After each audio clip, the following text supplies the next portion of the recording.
Well, Caleb, welcome to the show, man. Yeah, thanks for having me. My pleasure. So, where are you at? Man, I'm just here at the house. We live here in Del Rio, right here on the Okay, border. right Yep. on. What's the immigration situation look like down there? Slowed down a lot. Of course, it's an election year, so you know it's gonna slow down, and they're gonna tout that, of course, that they've put a stop to it, but it'll pick back up once it's all over. But I will tell you this, not to get too in depth with it, but the last 3 years is the worst I've ever seen it. Uh-huh. I mean, Yeah, hands down. And I mean, to the extent you can never fathom seeing it as bad as what it's been the last few years. yeah. Well, it's not an accident. It's not an Um, it's sure, yeah. yeah. We I uh, we all knew that this was going to happen. uh We didn't as bad as what it is, but we all knew this was going to Yeah. happen. Yeah, I mean, they're gonna at some point have to accept the blame for the environmental disaster. I mean, that the man, rivers. you should It's horrible. you should see it.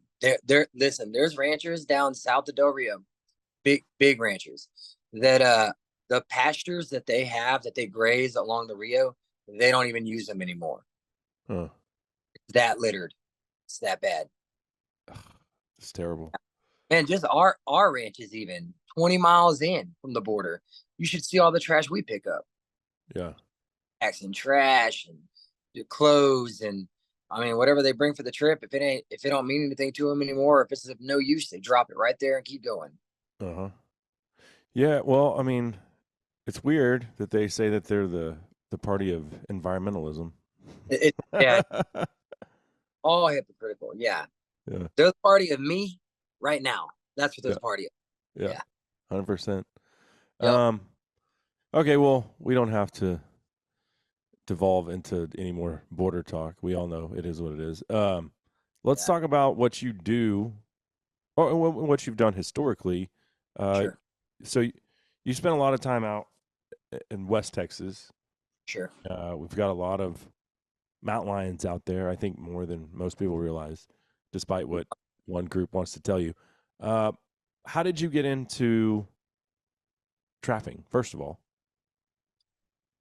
Well, I mean, we kind of always grew up, ranching, and Mhm. and then of course as we got older, it just kind of evolved and just kind of got I guess more involved with it, and I mean, part of ranching, and you see, we used to not have predator problems out here in this region like we do now. I mean, there used to Uh, not be any coyotes, and now they're back. I mean, they've 100% taken over again, and there's a whole backstory to that, but anyways, so of course we've had to deal with it. I mean, and it's part of ranching. I mean, they predators, they if they're alive, it's because they're doing what they do.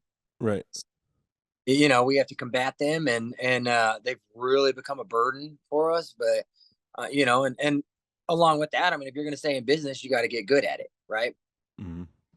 So, I guess along with that, later on as I got older, I actually hired on with the state and actually did trapping for the state. So I enjoyed it. I was pretty good at it, and just kind of something extra to do. So, what entity is that hires trappers? Wildlife Services, Texas Wildlife Services. Texas Wildlife Services, right? Okay. Yep. Um, eh, I want to take a different direction just for a second, and then we'll obviously come back to this. So there's this guy out there, meat eater, pretty much made him famous. Dan Flores, he wrote this book, Coyote America, and the idea is that the more the coyotes are persecuted, the bigger the litter they're going to have, and the further they're going to expand their range. There might be something to that, but Yeah. Dan Flores is a historian. He's not a biologist, and I see it all the time on social media. People are like, "Well," and the same with feral hogs. The more you hunt and trap them, the bigger the litters they're going to have, and it's like their evolutionary reaction to being persecuted. And I'm like, okay, hold on. We removed the wolves, which was the coyotes' limiting factor across much of the lower 48.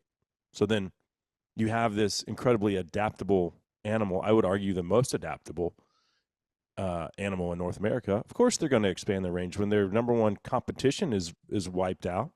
I don't think personally that me going out and shooting a feral hog or killing it or trapping a coyote, which I shoot on site, I don't think that has any effect on their population.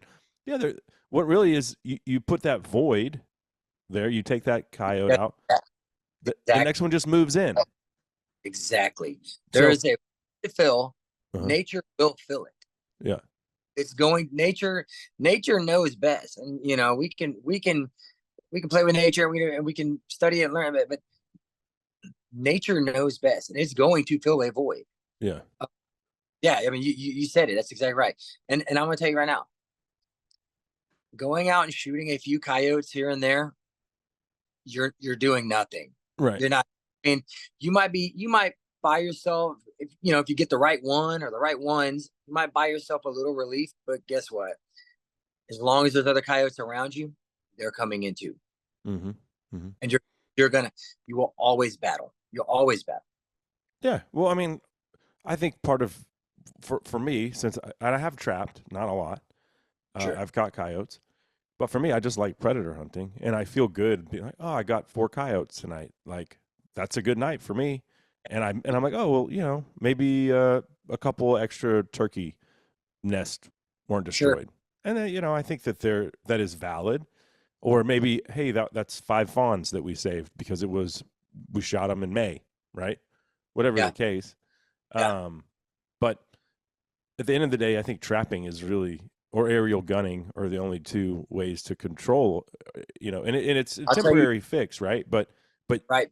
this idea that Dan Flores' ideology is the Bible and that, you know, they're only coming back stronger because we're persecuting them. No, they're just coming back because that's what they do. Exactly. Exactly. Yeah, they're going to fill a void.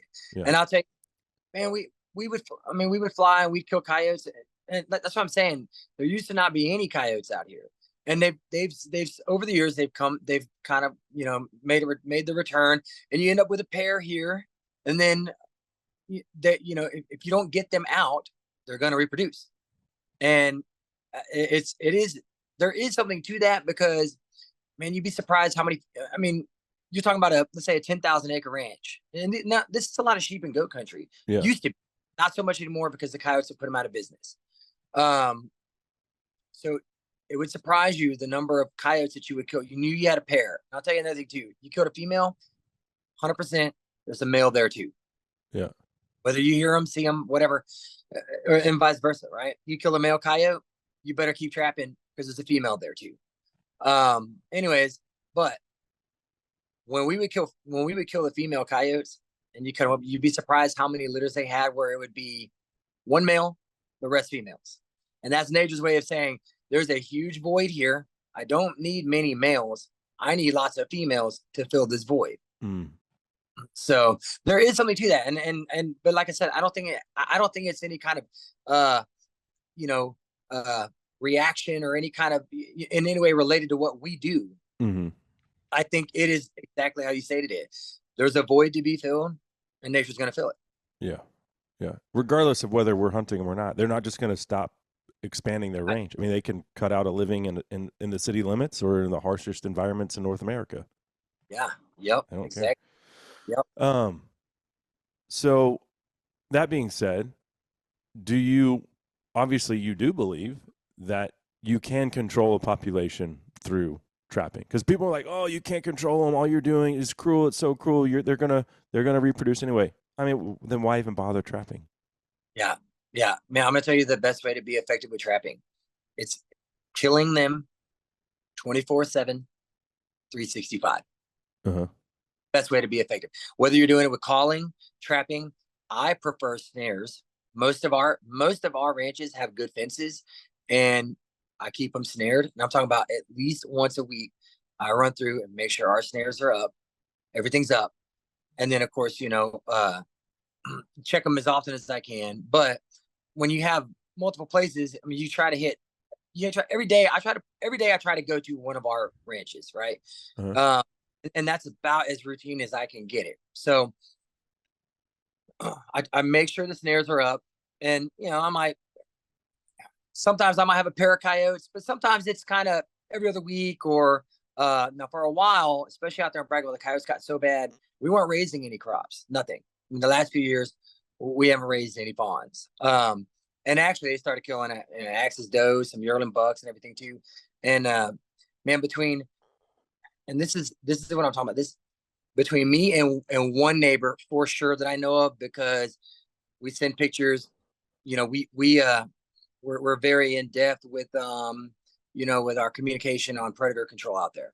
Now the other neighbors, I know they're doing something. They say they're doing stuff, but I don't see it. So I don't believe it unless you know. But I know for a fact in the last year between me and our one neighbor, and it's a total of about 1,200 acres, 1,500 acres between the both of them. But we're both high fence. We've killed 30, close to 30. I would say 25 to 30 in the last year. Finally seeing axis fawns running around, black buck yearlings, watching them born, watching them grow up. Haven't seen that the last few years. And also, we both, our catching has slowed down tremendously. You know, we were going from between both of us almost have a coyote a week.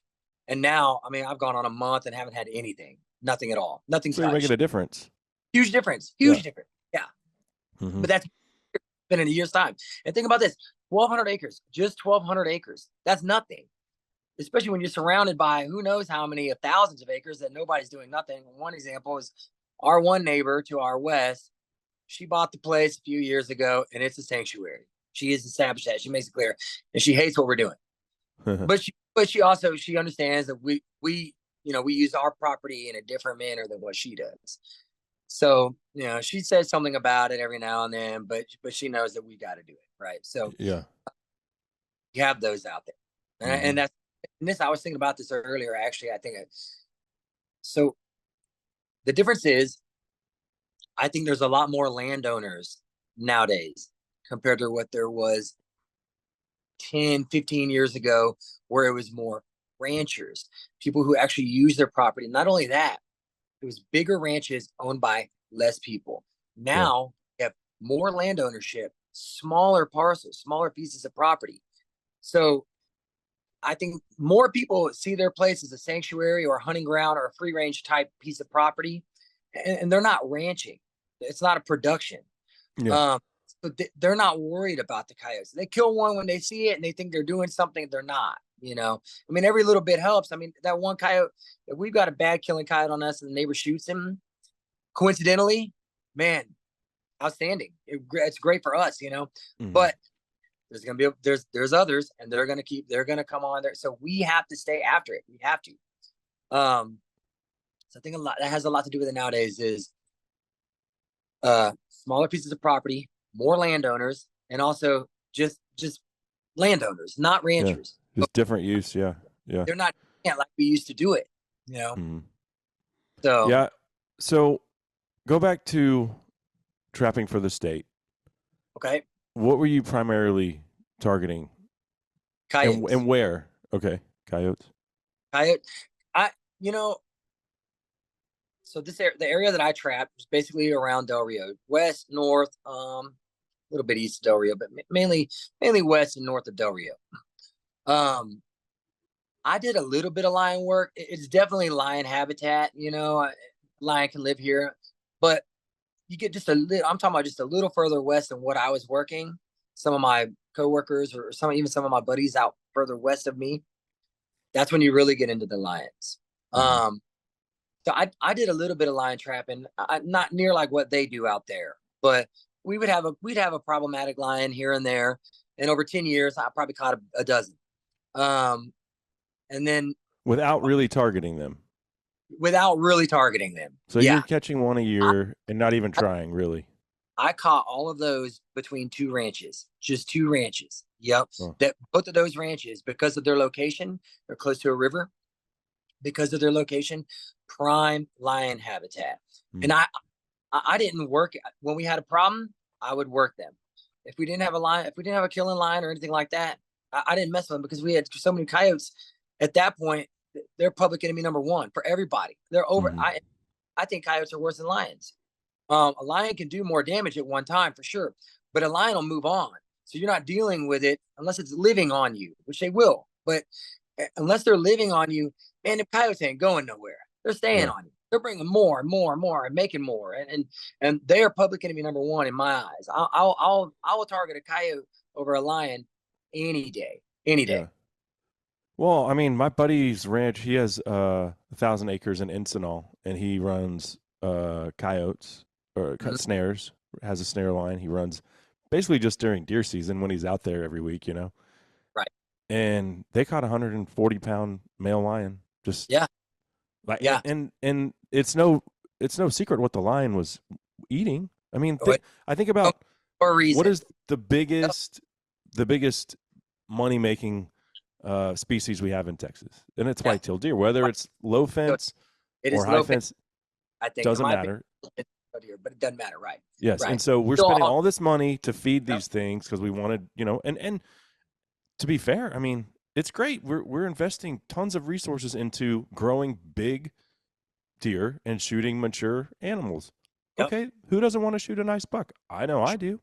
So sure. it makes sense that, okay, we're spending all this money, all this time, all these resources, dedicating land, taking it completely out of ranching and saying, okay, we're just going to hunt deer here. Fine. Well, what does a lion eat?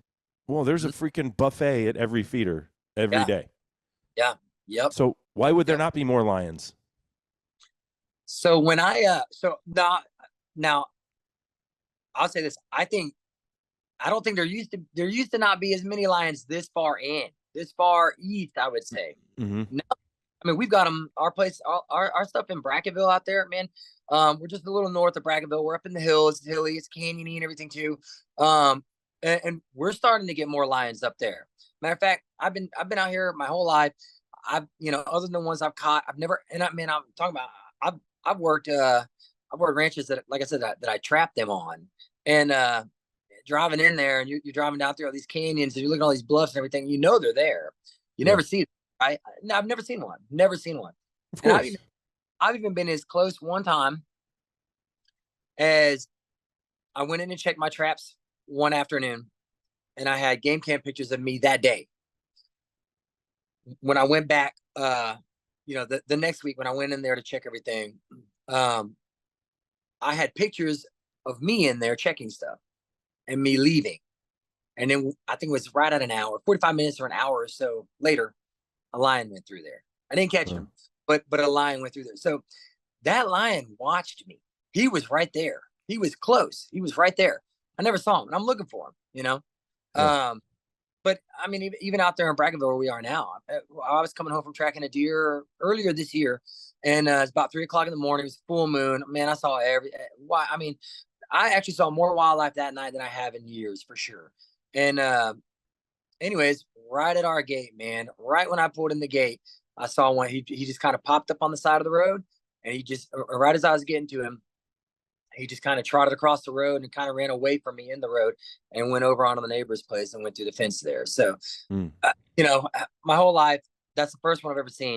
And then, man, that was probably about 2 months ago, I guess. I think the first time that I reached out to you, or that you and I kind of messaged or communicated, I really liked the message. You're the only one that I've seen, and I'm not real involved in social media, but I look at it. So you're the Yeah. only one really bringing awareness to this. And it was right about the time I messaged you. Matter of fact, it was a day or two after I had messaged you or talked to you. We actually had one on the neighboring ranch up there in Bracketville on camera. Got a couple pictures of him in a water trough, and we had dogs on him. A buddy of mine from Uvalde, he came. We had dogs on him in about 4 hours. I mean, we were moving fast, and it took Uh-huh. us. Got out there and turned dogs loose, and he was already gone, man. But we did find a fallow buck, a probably a 3-year-old fallow buck that was killed, and it wasn't, it was definitely a younger lion, so it wasn't textbook uh, deer kill, but I mean, it's 400 yards from where we got the picture. We got Yeah. 2 or 3 of him that same morning. That kill was from that morning, and the hind end was eaten off, and and he was drug up under. You saw where he killed it and drug it up under the brush, and then where he ate on it a little bit. So we were kind of hoping he'd come back to it, or we could get him. And no, No, Mm. we haven't got anything. So like that's what I'm saying. He's done moved on, you know. Yeah. But they're there now. Well, I that's the saw thing. one. So you talk about Texans for Mountain Lions, and I went to the commission meeting where they all spoke. It was nauseating to say the least. But part of Sure. their messaging is that they want to protect lions so that future generations of Texans can enjoy seeing them. And I'm like, you idiots. That's You, not how it works with the lion. You're not going to see one. You've been out there working ranches your entire life and didn't see one until a couple months ago. They're like the most reclusive predator in North America. You're never going to see right, them. So right, that messaging is a crock of crap. You're not going to right. see them. If you want to say we want people to have we want to know that Texas has mountain lions. Okay, that's a different argument. But they're like, we want everyone to be able to see them. Where are you going to see one? Texas is Yeah, all it's all private land. You don't have access to go there anyway. exactly. Yeah, you have no business seeing them. And I'll tell you this: if you think about how many coyotes there are, and you would think that you'd see them on a daily basis, all day, every day, you don't see nature. Nature is going to do what it does. You're not going to see it. Yeah. You're not, I'm out. I am outdoors. I am in the brush all day, and a lot of times all night. I don't see half the stuff that even goes on. Um, Mm-hmm. I'll find the sign of it because we're out there either looking for it or stumble on it because we're doing something else or whatever. But I would say this: if you get to where you are seeing lions on a regular, you've got a problem. You've got a huge Yeah. problem. Yep, you have too many lions. Right. Right. So Yep, you have a history with the guy, and I just call him Voldemort because we have cease and desist letters against each other. sure. Uh, but you have a history with the the guy that made the films, the Border and the Wall, and what is the one he made about Texas that really was just propaganda, trying to show that deep in the heart, I think it was what it was called. All Texas hunters are just out trapping and shooting lions indiscriminately. And what about black bears? And I know you have thoughts on black bear too. Um, but you have a little bit of history with that guy. Yep, yep. Um, I mean, you want me to just kind of go into the whole You thing? just say whatever you want. You could talk about you could say whatever you want, divulge whatever you want from our previous off the air conversation, or you don't have Okay, to say anything. I don't care. sure, yeah. Yeah, I'll leave the names and stuff out, but yeah. Uh, and this was, you're talking about two Texas state entities, right? Two agencies that you would think, should work together or should have some kind of professionalism towards each other or something. Um, Anyways, whenever I was working for the state, one of the places that I was lion trapping on, um, it was by a state park. I'll just say that it was by a Okay, state so park. this has nothing to do with the filmmaker. We're going straight to the other. Yes, yeah, Okay. yep. Um, yeah, this is probably this is, I would say, my biggest conflict that I've personally experienced Uh huh. with all of With Texas Parks and Wildlife, or with what? Parks and Wildlife. Yeah, Yeah, this guy was a park ranger that you had to. park ranger. Yep, Okay. it's park ranger. Um, which I've been trapping there for years. Through a couple other park rangers, they come and go. So, anyways, Mm. I visited with them, and never had any issues. This one particular guy, one day he saw me going in there. He stopped me on the road, and him and the park superintendent, they were riding together. And anyways, they kind of started asking me questions and kind of without going into detail what I was doing, who I was with, whatever. And of course, the park superintendent, he caught on pretty quick. He turned to him. He said, "Hey, he's trapping lions." And that guy, I mean, his eyes blew up. He knew right away that he knew he was fixing to, you know, uh, get involved with this. But Uh-huh. uh, And what this is close to where? What state Devil, park? Devil's River. Yep, Devil's Devil's River State. River. Yep, Uh-huh. yep. So And um, you're not even trapping on the state land. You're trapping on private land. now there is a road that goes through the park that is the legal easement to get to the ranch that I was working on. It's Mm-hmm. private. Okay. Anyways, so I was going in one day, ran into them. kind of told them what was going on, who I was and who I was with and everything. And then they caught on it. Anyway, so told them, hey, listen, let's just go our own ways, leave it at this, whatever. A few weeks go by, it starts building up. I run into him almost every time I'm going in there. Starts telling me, he starts laying laws down on me and this and that. And you're not supposed to be doing this. Man, I've told him every time, look, man, everything I'm doing is by the book. It's legal. Just leave me alone. There's nothing you can do about this. You have to leave this alone. Well, he didn't. Time goes on. He's still, bothering me about it. And finally, he actually, so I guess the first thing he did was he called the game wardens himself. It's park ranger. Calls the game wardens himself. Tells them just lies. Tells them I'm trapping on the park and all this stuff and everything. Well, then there was a couple game wardens. I don't remember who they were, but this was probably about 7 or 8 years ago. Yeah. So anyway, game wardens call me, 2 of them. They both kind of, I'm talking to both of them. They're asking me all this stuff, and I feel like I have a pretty good standing with our local game wardens because like I said, I do a lot of, we do a lot of hunts and I track deer and I run into them a lot and we have a pretty good rapport. I feel like we have a pretty good rapport, right? Yeah. But they call me and they're like, hey, listen, man, this guy, one of our guys, he called me, blah, blah, blah. And I told him, no, none of that is true. None of that's true. I know exactly what you're talking about. That guy's bothering me. And I told him he needs to leave this alone. And they're like, one of them actually said, man, depending on what route you want to go, we could actually get him for harassment. That's harassment, blah, blah, blah. And I told him, man, I'm not worried about it. Just as long as he leaves me alone. Well, then I guess they got back to him and he was not going to have that, man. He couldn't accept it. So one of the next few times that I went in there to check things, I ran into him. Let me back up a little bit.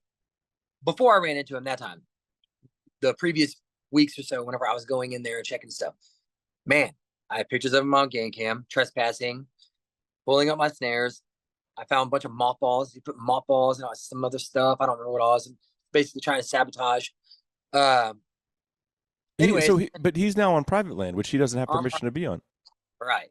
He's trespassing, overstepping his authority, trespassing. I mean, this is how they cable. This is the mindset of these people. Is at all cost, no matter what. We have to, no matter what. The laws don't apply, the rules don't apply, regulations don't apply. Nothing applies to them. They are me now. That's it. So when I started getting the pictures and I started finding, man, I videoed, took pictures of his footprints. I found a bunch of mothballs, put them on a bag, pictures of them. I had a mountain of evidence on this guy.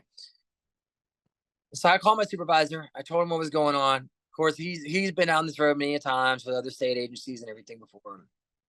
And his response was, pull out. We're done there. We're not messing with that. Get out of there. Okay, so I pulled everything. Man, I'm sitting here with this pile of evidence. I start talking to some of my cooperators, which are basically the ranchers that we provide the service for. They're like, man, that's ridiculous. If you're doing your job, you're doing everything right, and this guy's back, we won't tolerate it. So then they all got together. They went to our program, to our state program, which then got TPWD involved. And before I know it, I've got an internal affairs investigator from TPWD calling me and wants to meet with me in a hotel room in Del Rio, videoed, meeting there and everything. And so I gave him all the evidence. Well, all right, let me back up again. Before that happened, one of the last times that I went in there, I ran into this park ranger, and he was, I mean, it was summertime. He was hot. Literally, he was hot figuratively. And man, he's finger in my face, hand on his gun belt, bouncing it up and down and bowing up and everything else, and just coming at me. Call me every kind of word there was to call me. And then told me, we need to have a talk about this. Do you want to go down to the river and talk, or do you want to go to the office and talk? Well, I opted to go to the office because at least there's a landline. There's no service out there. At least there's a landline in case something bad happened, right? So, I mean, this guy's crazy. So We'll follow him up there to the office. When we get up there, he's kind of calmed down a little bit, but he starts going into their basically their purpose of that park sanctuary, right? Yeah, it's Devil's River State Natural Area. Yeah. Uh, but yeah, they got exotics running around. And and I don't know if you can draw hunts there, but I've hunted the Hill Country State Natural Area on a drawn hunt, and it's called the Hill Country State Natural Area. right, You right, know, so if right. you, I don't know, can you draw hunts on the Devil's River? Man, I don't know. I think you can. Yeah. I think they do some hunts out there. So But he's full of crap.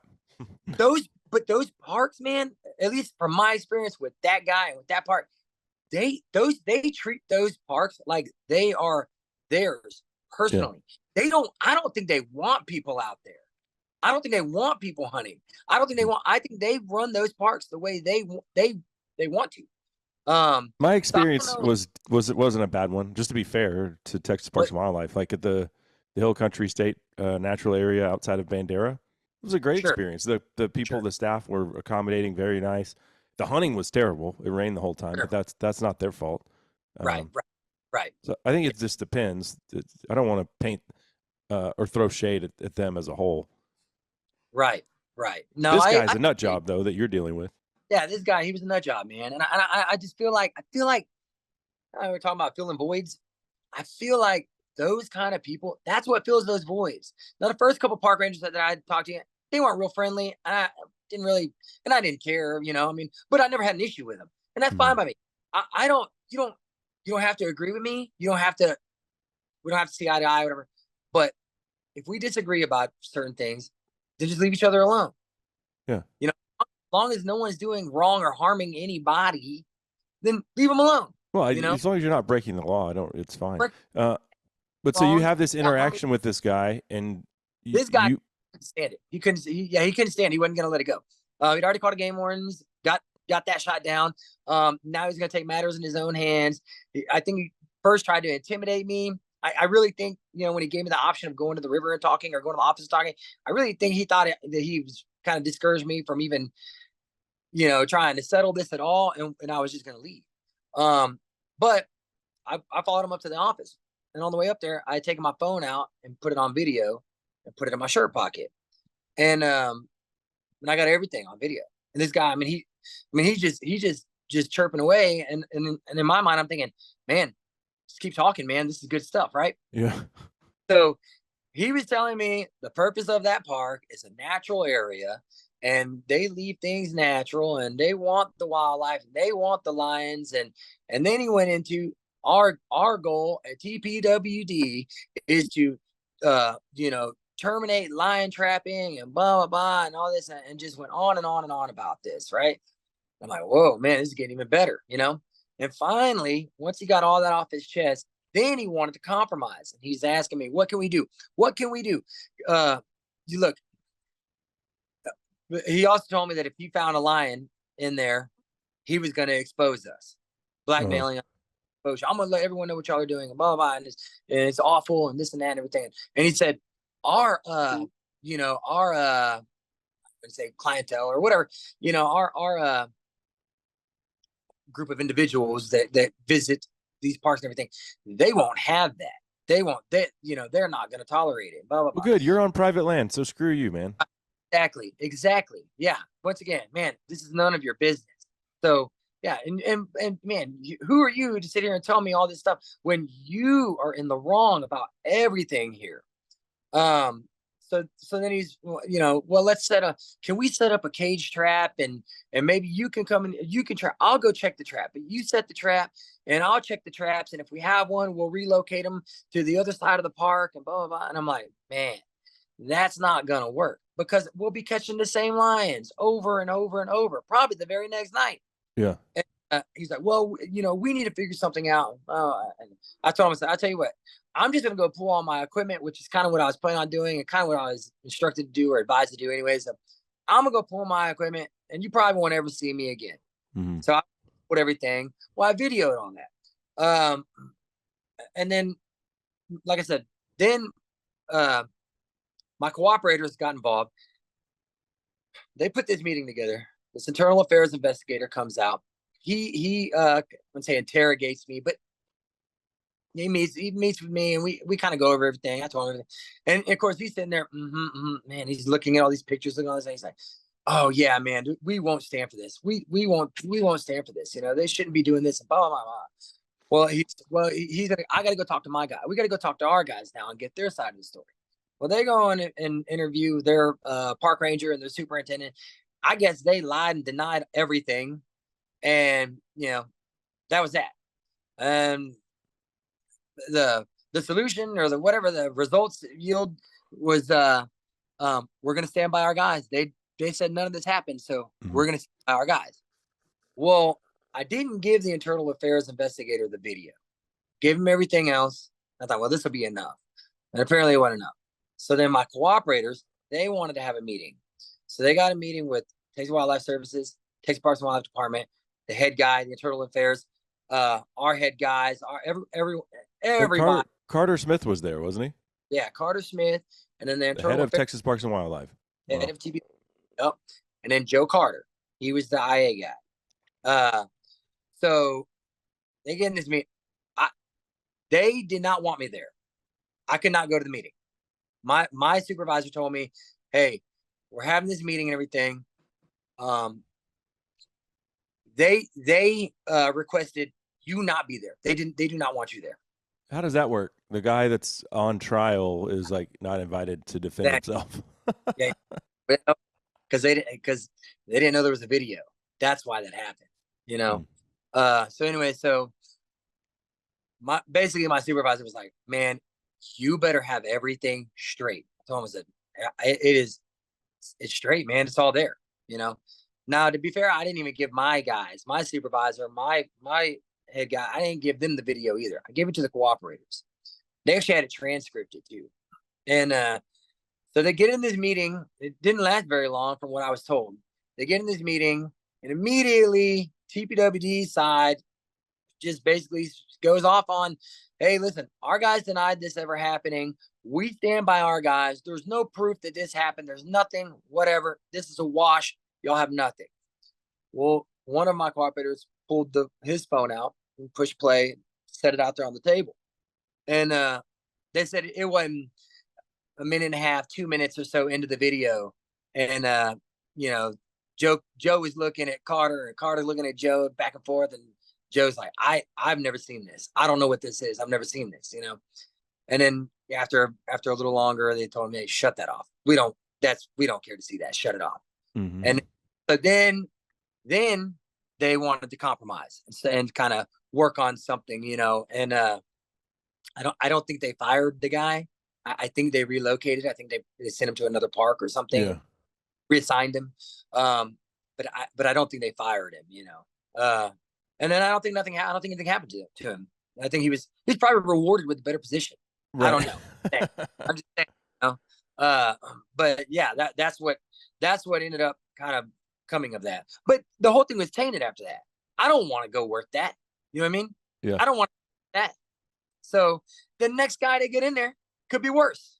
Mm-hmm. So about that time, I was pretty much done, and just the whole government side of things on both sides. I'd seen enough of it, and I just didn't really care to do it. Not only that, the coyotes were worse than it had ever been. The workload was more than it ever been. The pay was the same. It was like, okay, it's probably time to move on and just kind of go back to doing my own thing. So I ended up leaving that alone, and then I ended up resigning from that job a couple years. I think a couple more years, 2 or 3 more years, and just kind of focusing on coyotes. But yeah, now I got enough coyotes of my own. I don't need to work for the state to do it. I can catch on my own coyotes. So right. Yeah, that was the experience that I had with the park ranger and TPWD, I guess, with their involvement. So does it surprise you then, going back to Texans for Mountain Lions? Hmm? Does it surprise you that after, we have this big movement, they're trying to petition Texas Parks and Wildlife to implement seasons for West Texas and South Texas, specific populations, mandatory trap checks, mandatory harvest reporting, all this stuff. So they put this work group, the stakeholder work group together. I wasn't invited. I went and spoke. But hey, that's okay. 5 of the members of Texans for Mountain Lions, of their founding coalition, were Yeah, on there, including Voldemort. sure. He's on there. Yeah. And I don't see. I mean, there were a couple. There was one trapper. He passed away actually while he was on the commission, or on the stakeholder group. A couple ranchers, but like no pro hunting organization. SCI wasn't on there. Sportsman's Alliance wasn't on there. None of that was represented. Maybe just a few Texas outdoorsmen. But so they come with this resolution. At least somebody was talking sense in there, because they didn't just buckle and say, okay, we're going straight to seasons, season dates, harvest Right. quotas, all that stuff. They didn't meet And, their demands, but yeah, they not yet. did say, Yeah. okay, we're going to propose mandatory 36-hour trap checks, and we're going to ban canned hunting. Yeah. Yeah. Well, Yeah. I watched your last podcast. I think it was a guy from TPWD or something yeah, talking it about was the that basically is the he most handles. asinine thing I've ever heard of in my life. I don't look. Maybe it does happen, but listen, from my experience, and here's the other thing: I run dogs too. Okay, and I've run behind a lot of cat dogs for lions, not for bobcats. Right. Man, that would be really hard to do. I would say it would be so hard to do that even if you did stage it and you pulled it off, I wouldn't even call it a can hunt, because your chances of pulling that off are so minimal. I don't think there's nothing guaranteed about that. And Yeah. I heard of it. I don't know of anyone doing it. That's You live crazy. out there, right? And you've never heard of Yeah. it. Yeah, dude, we Never heard run of it. as soon as we get word of a lion, we're on it as fast as we can be. I told you the other day, we were on it within 4 hours. Yeah. Within 4 hours, and we had a kill. Never got it. That's how they go. A lot of times, most of the time, that's how it goes. Yeah. Oh, I've been. I mean, I don't have hounds, and I don't have a ton of experience, but I've spent 18 days chasing them in the mountains of Colorado with hounds, Sure. dry Sure. ground, and without, and in the snow. And I think we made it to the tree 4 times in 18 days. Actually saw lions. Let Right. all the females go. We didn't, Right. now that's not what we do in Texas, but we weren't ranching. I was there hunting recreationally with a Right. tag because I wanted to do it. And I Right. wanted to learn how to. The most important thing for me was I wanted to hunt with a dry ground guy, because I wanted to learn. Sure. Anybody can just turn a pack out in the snow Yep. and go catch a lion. Yep. I want to Yep. go with a good houndsman. Right.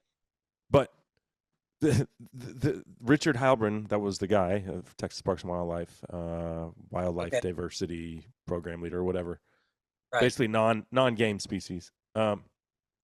He said in that interview that we did that the canned hunting was happening or had happened out west, and that I said, okay, well, how do you?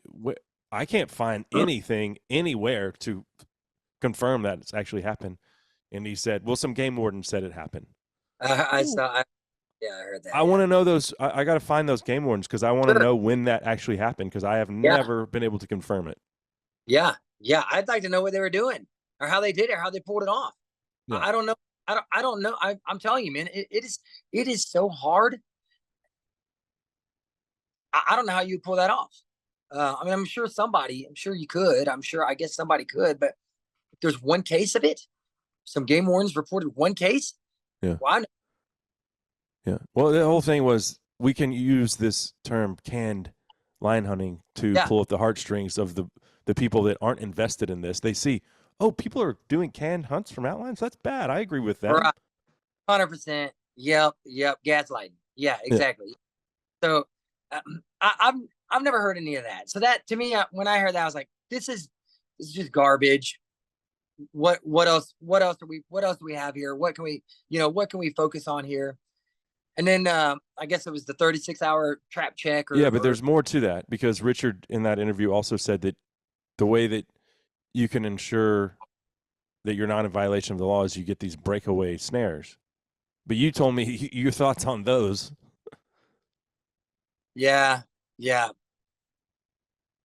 The whole point. So there's all right. So there's because there's really only two types of snares.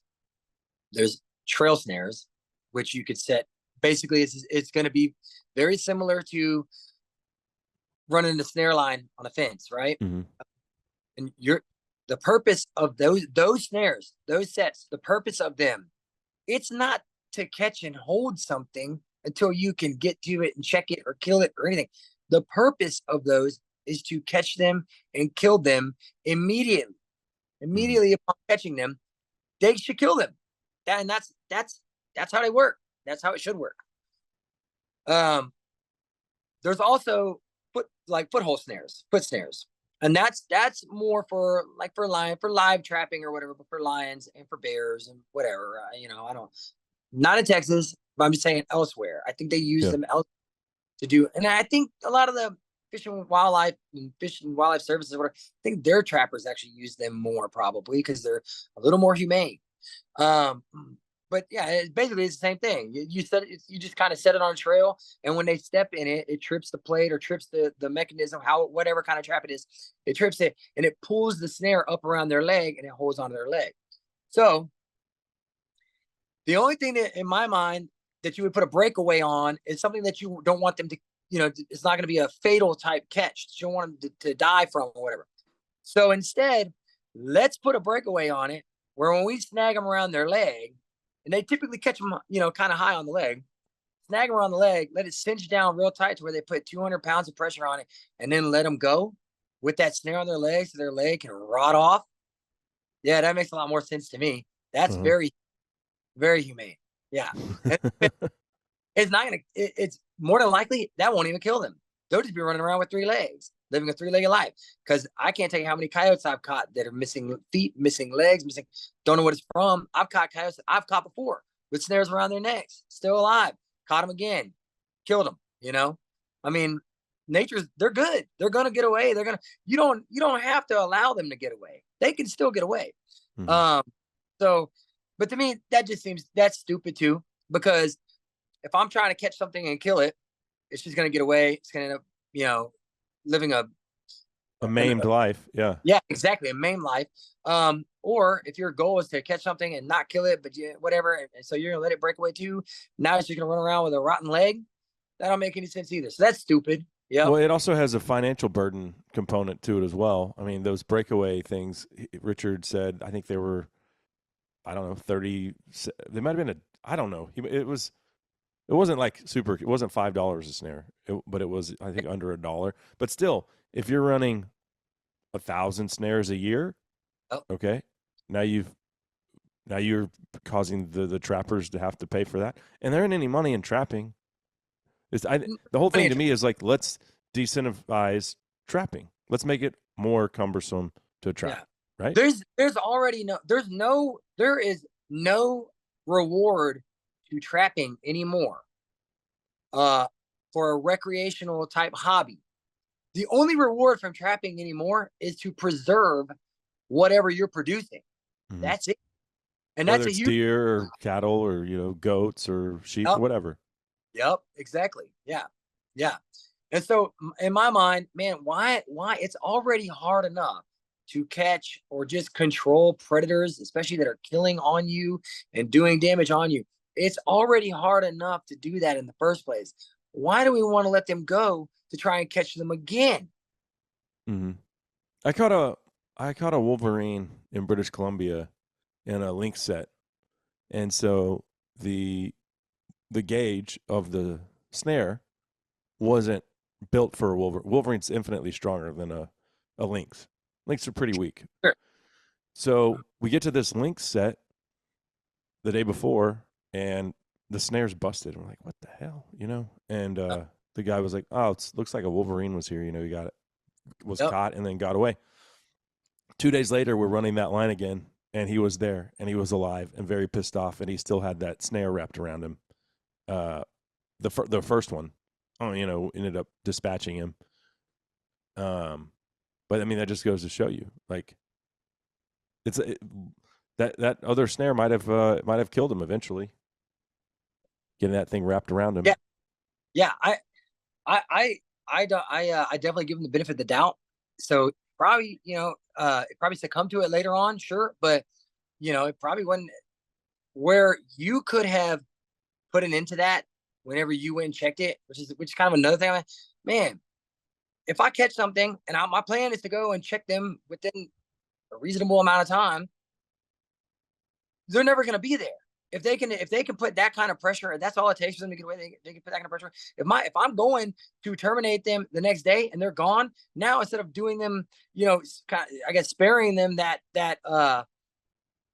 maimed life ahead of them, now they got to live that out. I mean, that just doesn't make any sense at all. If you're someone that doesn't do this kind of stuff and doesn't see every aspect of it, it sounds good, Right. but it's not good.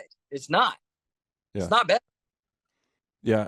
What about the 36-hour rule on top of the release, the catch and release snares?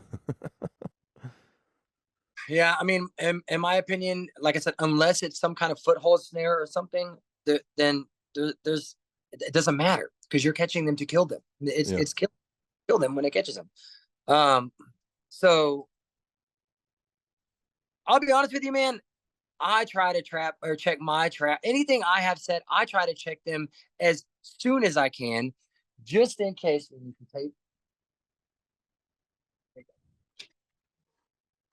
can go take it, okay? I try to check my stuff as soon as possible because I don't want the risk of them getting away. Right. I want to go, if they're not dead, I want to kill them. I'm going to kill them. And that's the whole point of trapping nowadays. And like I said, I feel like if you want to compromise and that's going to be to me, that's kind of the most, I mean, that is the most logical proposal. If you're trapping as a hobby or for fun or for, or even any kind of monetary gain, I guess, or commercial trapping or whatever. Yeah, maybe. But I mean, yeah, that's the thing. So we run those snares at my buddy's place in Encinal, and we check them every other day or every day. Sure. Right. But that's because it's 1,000 acres and we're already going deer hunting. And so after that, we'll just run the trap line. It's fun. Same thing. Yep. I just super fun.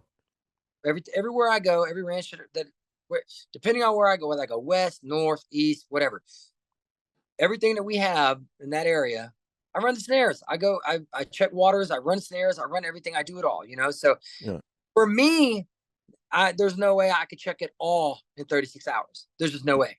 There's no way. Well, when you think about some of the bigger ranches out west where they are actually catching more lions, say 50,000 acres, how are you going to check that? Yeah, it's really hard. It's really hard. Yep. And man, I'll tell you another thing. You don't want to be in there that often if you're trying to catch something. Mm-hmm. Once a week. That's why I like to work it once a week, because the more you're in there, the more you're disturbing it, the less chance you're going to have of them passing through or moving through there and coming in. Like I said, man, I got pictures of a lion coming through where I had traps set an hour after I was there checking them and didn't catch it. So who's to say? Maybe he just happened to be passing through right after me. I might have left enough scent behind, or I might have disturbed. He might have just been going in there to check out to see what I was, and I was already gone by the time he got down there. But he knew something was up, and he didn't go. He didn't pass through there. Mm-hmm. Mm-hmm.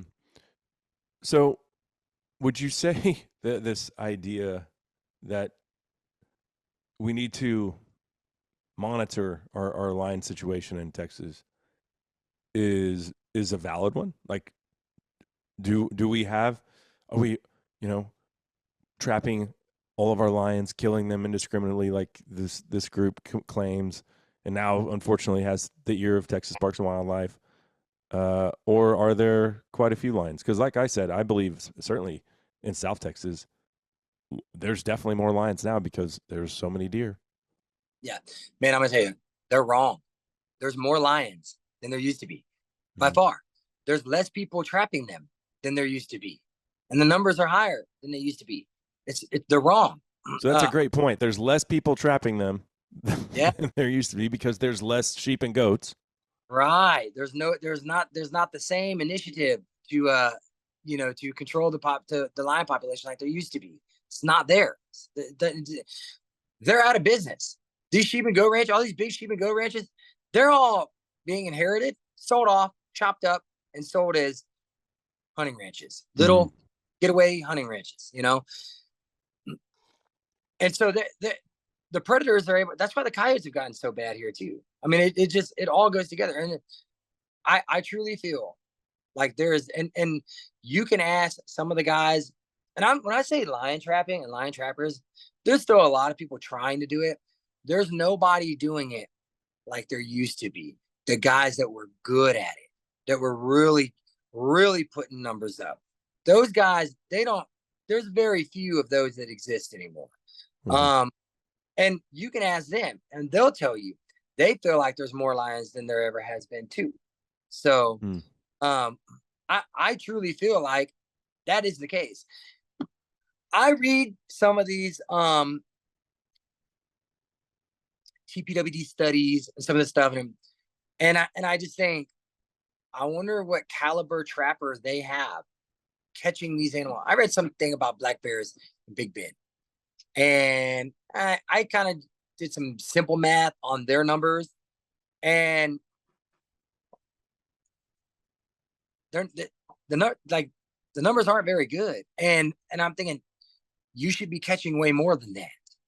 You're doing a study on Big Bend, and you only have 20 or 30 bears that you've collared, or I don't really remember what it was, but it was something that just, the numbers did not add up to me. I feel like we got more bears than that right here in Del Rio or around Del Rio, especially west of Del Rio. You're seeing more and more, right? Oh yeah. Man, even up there in Brackettville, our place in Brackettville, we have way more. We've got bears running around up there now too. Neighbors getting them on camera. The trapper that still works that area, he's seen them a couple times. They got one out of a Pila on our neighbor's place. They had, they were refilling a Pila, so it was real low, and that bear had gotten in there. Fortunately, they were checking that, and they were able to get the bear out. I mean, there's way more of wildlife. I mean, it's just like I said, the coyotes, they've taken over. They put people out of business and everything. Girl, what's the matter? Bring it here. Bring it here. But yeah, I feel like there's definitely more of both lions and bears than what they predict or what they think. Here, girl. Yeah, and less people persecuting them, which is weird. Right. Oh, so it's the exact opposite of what Dan Flory says. So less people persecuting them. You would think that, their numbers just level out. No, of course they're gonna expand. They're gonna blow up. Yeah. The idea that persecute, like that trapping and hunting animals makes more of them it's just, to me, it's absurd on every level. Yeah. Yep. And some people might be like, well, that's Dan Flores knows more than you. I'm like, Dan Flores isn't even a hunter. He's a historian. And Meat Eater gives him this platform. And I think he's even been on Joe Rogan because he's friends with Steve. And I'm like, now we have to take this guy who's not even a biologist, like his opinion as truth. Yeah. I'm just like, that doesn't make any sense to me. I think it's because there's more people that like to hear what he has to say. He's a nice guy. I've had him on my show, and I walked away from like, I don't really agree. I read the book, nice book, but right, yeah, it's not my truth. The thing is, Cable, nobody is out here doing it like the few of us that are still out here doing it. So they have no idea. They have no clue. They read these books like this guy you're talking about, and that's what they have to go on. They don't have, man. This was in 2017, I believe. I'd caught 2 lions on one ranch. This was a different ranch. 2 lions in about 2 months. The neighboring ranches around, just in this one area, you're talking about maybe a total of 15,000 acres, 10 or 15,000 acres. Just right here in Del Rio. This isn't even out west. This is just right here in Del Rio.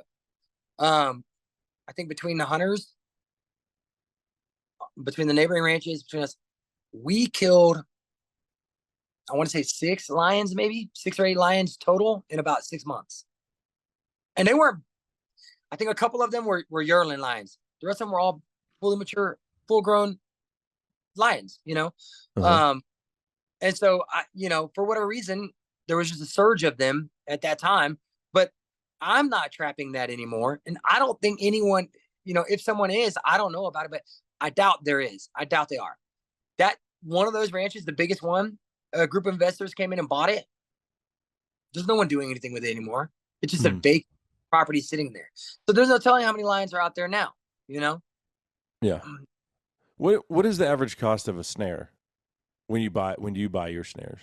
Man, I think if you buy them in the store, they're probably going to be like $3 to $5 a piece, depending on where you go. I build all my own snares. Mm. It comes down to like 25 cents a piece for me. But man, I run a lot of snares, so it makes sense for me to buy the material and build them myself. I mean, I'm looking on this website, the snare shop, Hmm. right now, and Yep. one breakaway snare is $25. One. Oh yeah, no, we couldn't do that. Nah, And we couldn't do that.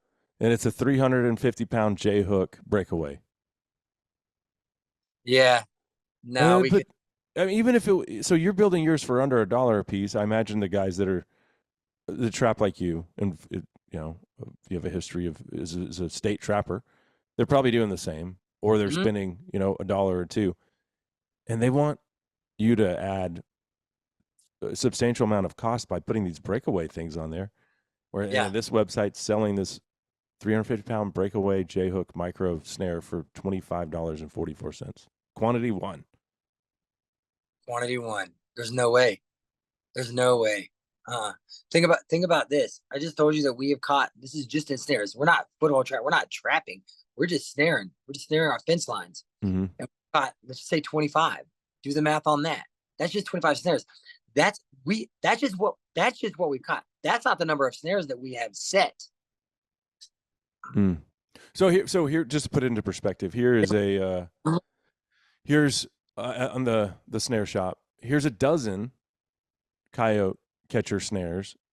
Um, looking here, Camlock 7x7, 3x32 galvanized aircraft cable.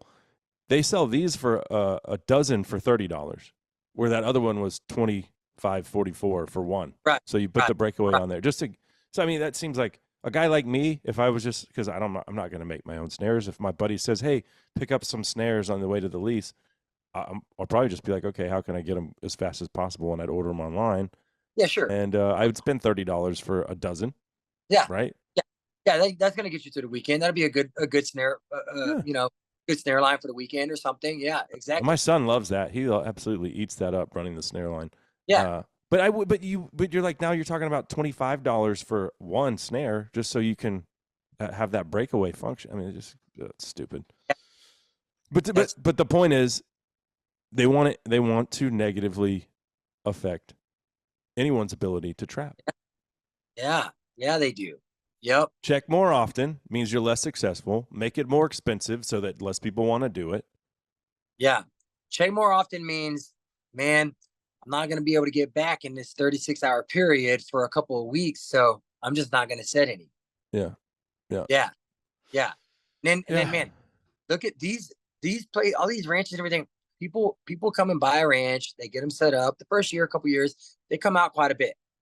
After a couple of years or a few years, they're they have just become basically an investment for them. Mm-hmm. It doesn't have the same kind of recreational I guess value to it So it's like like it a did. new toy, on a Yeah, bigger exactly. level, and they get tired of They it don't quickly. so they don't come out as often. So if they're only coming out, I don't know, let's just say 8 to 10 times a year, you couldn't set snares or anything with a 36-hour check if you're only coming out 8 to 10 times a year. Yeah, I mean, yeah. So I mean, I encouraged everyone to comment against, during that public comment period, but against the proposed regulation changes from Texas Parks and Wildlife. Um, I don't think fundamentally anyone has a problem if you say we shouldn't do canned mountain lion hunting. Right? I think we all agree. But Yeah, that wasn't the point. The point was we're gonna get people's attention by painting the picture that people are Texas hunters are actually doing canned mountain lion hunts. yeah. This Oh, and evil. by the way, watch my film, and I'll show you that all Texas trappers and hunters are out there just indiscriminately killing lions left and right. I mean, that was Right. yeah. And Right. so Man, I'm gonna tell you. I don't I'm gonna think Texas Parks and Wildlife should be in business with that kind of a group, mm, and and it not it for proves the point, us. Right. right? And the point, like when you have, and these are the people that came and spoke for them: Sierra Club, Defenders for Wildlife, Center for Biological Diversity. Those are the groups that came and spoke on or with you as your partners, Texans for Mountain Lions. Give me a Yeah. freaking break, man. That's Yeah. not. You're in bed with the wrong people.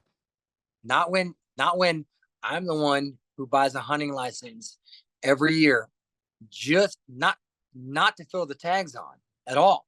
Rarely, hardly ever. I don't shoot any deer, but so that I can live my livelihood and I'm legal to catch a coyote and shoot it, catch a hog and shoot it, do these outdoor things, track a deer and shoot it, doing all these outdoor things that requires me to have a hunting license that I buy, that I spend the money on. I pay for the super combo every year, even though Mm-hmm. I don't, but at least I'm covered if I do go do something like that. And now you're going to go with these people and put regulations on me? That don't make any sense. Yeah. Well, They they're well paying. organized. They're well financed. Right. That's the thing about these anti-hunting groups, and they're a wolf in sheep's clothing. They're going to tell you. Like Voldemort will tell you he's a hunter. Oh, Voldemort, come on now, buddy. Really? I did an interview with him 4 or 5 years ago when he was saying that we should do away with predator hunting contests. Yeah, Yeah.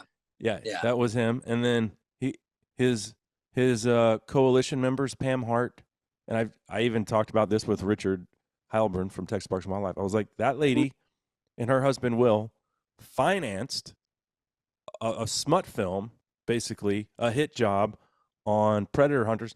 The guy, what was his name? Alejandro. The guy, the executive, the guy that directed the film, because they actually have the executive producer credits because they financed it. But he told the guys that he was interviewing that he was going to paint them in a positive light. He didn't tell them he was making an anti-hunting Yeah, sure. documentary. Yeah. I know. Yeah. Yeah. That's how they do. That's how I they had do. those guys on the show too. They said that guy totally duped us, man. Like Yeah. he Yeah. he used only however he could edit a clip to make us look bad. He did exactly that. Hey, Cable, do you want to know why? Now I'm a little different than a lot of my buddies. A lot of my buddies, man, they have no social media. Yeah. They run their ranches, they do their trapping, they do their stuff, they put up numbers. And that's the thing. I don't want to disclose the numbers because I feel like it's just ammunition, right? Mm-hmm. But the numbers put up are unbelievable. And if you knew these numbers, you'd say, "Oh wow, there's a lot of lions." And they're definitely a problem, actually. Um, Mm-hmm. but I do use a lot of social media for for our hunting stuff and everything. It's kind of like advertisement, I guess. But anyways, uh, they that that's why they don't do this kind of stuff, and they don't talk to them. They don't want to talk to those kind of people and everything. No one trusts them. Mm-hmm. They don't, and they Yeah. know these guys, man. I'm telling you, if you could interview them and see it from their side, they want nothing to do. They don't want to talk about it. They don't want no pictures put out. They don't want nothing. They truly believe that it is all ammunition that's going to be used against them. So that's why no one does this kind of stuff. No one wants to talk to them. Mm-hmm. Yep. Well, when they say they're not, Texas is buffered. Texas is its own thing. The antis will never try to take over in Texas. That's asinine. They're trying Yeah, it in every state. it's happening. We feel proud of our hunting heritage in Texas, but guess what? So did Coloradans. And Right. Sure. you think like you be Yep. that naive to not believe that they're trying to do the same thing in Texas? Of course they are. Right. Right. It's coming. Yep. Yeah, it's coming. And Yeah. man, these guys have been saying it for years. That's why they don't do this kind of stuff. Mm-hmm. Mm-hmm. Yeah. Well, trapping and hounds are the low hanging fruit, no doubt about that. Those are the ones that they come after first. But well, man, I certainly appreciate this behind the scenes kind of exclusive here on your experiences living out out west and trapping for the state and having that interaction with a animal rights activist that happened to wear a park ranger suit for his day job. You know, Right. Yeah. but Yep. I Yep. just want people to take note, and they can say, oh, you know, Caleb and Cable, those two crazy guys, are getting on there talking about all these antis coming for us in Texas, and take it for what you want. But if you're listening to the show and you have been for long enough, you know that I'm not Yeah. shooting you full of shit. Like, this is really what's going on, and I was a huge fan of Texas Parks and Wildlife, and I still believe at their core that they do good things. Like, I am not like jumping ship and saying So, Texas yeah. Parks and Wildlife is the devil. I'm not, but I Right. think they Right. need some self-reflection. Like, Sure. and if we don't hold them accountable, then I'm Yep. not doing my job, right? Yeah. My job is to protect hunting, fishing, Yeah. outdoor sports, recreation in Texas. That's what I feel like I'm called to do. And if I Right. don't point this stuff out and say this could be the beginning of the end, people, like, Right. Yeah. somebody has to do it. Yeah. Hey, I mean, to go back on what we started this whole conversation with, we knew the border was going to turn into what it was going to turn into before it even happened. Mm-hmm. And it ended up being worse than what any of us even imagined. So, if this is the start of it, you see it go in this direction, and you think, well, it's not going to get to that point. It will. We'll get to that point. Mm-hmm. It's, There's no it's doubt. happens over and over. Yeah. Yeah. But I bet the Coloradans didn't think that. Yeah. And the other Midwest, regions, states and everything, anything that now they got bigger problems on their hands with wolves. Oh yeah, and Washington State has just Or worse. approved Or, the plan. Washington State is going to airlift in 70 grizzlies over the next 10 years from British Columbia, where, connect the dots, they banned grizzly hunting. So of course, British Columbia, who banned grizzly hunting in 2017, is like, wow, we have too many grizzlies. Washington State, would you like some of our excess grizzlies? And the idiots in the Pacific Northwest were like, bring on the grizzlies. Yes, let's do it. Yeah, we're helping. Morons. Yeah. Yeah. Yep. The Cascades, that area where they're going to put them, it's not like the Greater Yellowstone area. It's a populated area. People live all around there. It's just it doesn't make any sense. But let the leftists run wildlife management, and that's what you get. Yeah. That's Hey, I'll give you one quick story here about what I was talking about earlier about the difference in the guys that used to do this kind of stuff and then the guys that they hire for TPWD that do it for them for their research. Okay. Mm-hmm. Just real quick. So a guy that worked with us at Wildlife Services worked with us. He trapped and everything too. He was pretty good, right? He was good. When he was in college in Alpine, the whole time he was in college there, 4-year stretch or whatever it was, I don't know. The whole time he was in college there, they were doing a mountain lion research project. I think they were trapping in like maybe Big Bend State Park. I can't remember. I don't remember where, but anyways, they were doing this huge kind of expansive type research on mountain lions. The whole time that they were there, I think they managed to catch and collar 11 lions. So he was at Sul Ross then, I'm assuming. Right. Yeah. Right. This was I know about this study. Okay. That's nothing. Yeah. That's nothing. That's terrible. That's horrible results, right? 11 lions, 4 years in that area. That's pathetic. Yeah. By the time he graduated, have you heard this? Have you heard the story or what? By the time he graduated over that 4-year span, one of the hounds been out there. It's well known in that area. He's passed away. But anyways, he returned every one of their collars by the time he graduated. Oh yeah, I know. I think I did hear that. Yeah. That pissed him off. That goes to show you the difference in the groups or the guys, the teams that they put together to provide the specimens or the results for these researches and studies and everything, versus the guys that do it for a living, right? Yeah. Mm-hmm. But whose data and whose statistics do they use? They're weak results. Right. Those That's what they use. So they base all their criteria off these awful results, and that's the standard. The guys that are under delivering that really don't know what they're doing, trapping. Yeah. Yeah. Uh-huh. Yeah, I had Yep. heard that story. I'd forgotten about it though. Yeah. But you know that whole project to me was very unreliable as a whole anyway because it was on one ranch. Right. So Yeah. you caught 11 lions over 4 years. Great, good job on a massive ranch. But Mhm. then you're going to take that as the Bible. They tried to. I mean, Yeah. people Yeah. were able to fight through that bad science, but they wanted to just say this is the research that we have for all of Texas. Not enough Right. lions. Yeah. Yeah. When it's a very small percentage of the entire thing, because the rest of it's private owned and they can't do research on it. Right. You know? Yeah. Yeah. That's what I'm saying. But that's what they base their numbers off of. It's Yeah. garbage.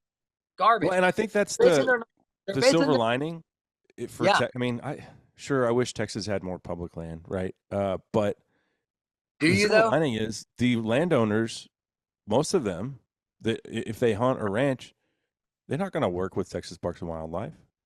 I wouldn't. I wouldn't. I wouldn't. And why? Because if you give them the data, like you said, with the old school trappers that are still doing it, and there's not very many of them, like they're not on social media for a reason. And Right. like if you're a landowner and you're like, oh, we caught 4 lions this year, then well they might be like, well that's too many. Yeah, I know. Here's the new season dates. You know, Yeah, that's exactly. the Yeah. thought anyway. And I'm not saying Texas Parks and Wildlife will do that. My hope is that Texas Parks and Wildlife, and even though I think it was ill advised, they were like, we don't want to deal with these Texans from Mountain Lions people anymore. Here, we're going to throw them this bone, be done with it, and let's all move on with our lives. That's my hope. But Right. I think it's very naive to believe that these people are just going to go away. Yeah. Yeah. They're not. They're not. I know. Yeah. Yeah. I'll give you another example here. When I told you that you and I first had messaged or whatever, and that's we tried to catch a lion out there in Brackenville on the neighbor's place, right? He posted the pictures of the lions and everything on Facebook on a page like Rock Springs, somewhere Rock Springs hunting page or something. Man, that's one forum, and I don't know how many members are in there, but I mean, you should have seen the number of comments that we got, and I didn't read them all, but I read the bulk of them. They're horrendous. The comments, they're completely ignorant. Leave that lion alone. They have no idea what they're talking about. No idea. And they're and then the ones that are defending the lion. Then you have the ones that are trying to tell you how to catch the lion and how to do it and everything else. None of them, absolutely none, that had any idea what they were talking about. And then of course, my buddy, I was telling him about it and this and that and everything. One guy in particular that we knew, he actually reached out to our neighbor and was messaging him directly, whatever, and telling him what to do, how to do it, this and that. And he straight up told him, he's like, hey, listen, I appreciate your input, but my buddy, he's ranch next door to me. He does this regularly, and I trust whatever he says to do, and we're good. Don't worry about it. We're good. And I asked my buddy that brought the dogs and everything. We were talking about everything. I was like, man, all these people are experts. They're all experts. Everyone knows everything, right? How many? Because he trails deer too. So we go to a lot of ranches. We go all over. We go tracking deer all over ranches, hunting ranches. How many of them, when you drive through our gate, you see all the coyotes hanging on our gate? How many other ranches do you go to? Just lots of ranches. How many of them do you go to that you see that many coyotes, or even a coyote hanging from the gate like that? No, None. I don't see many. The only place I ever see that was around Rock Springs, or in that part of the hill country where trappers were still hanging them to show the landowner, I think, like, hey, this is how we're doing. Awareness. It's like advertising. Awareness. Hey, look, we are doing. Look at what we have here, and look at what we're doing about it.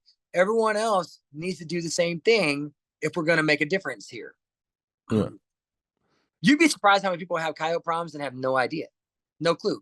And they go and they always blame a lion, and it's coyotes. 99% of the time, it's coyotes. Yeah, East Texas or Central Texas or North Texas or whatever, somewhere that it just be, slim chance to none that a lion is actually even there. Right. They post a picture and someone says, that's a lion. No, it's not. That's a coyote. You know. But people get on there and they all have this, and that's what I'm saying.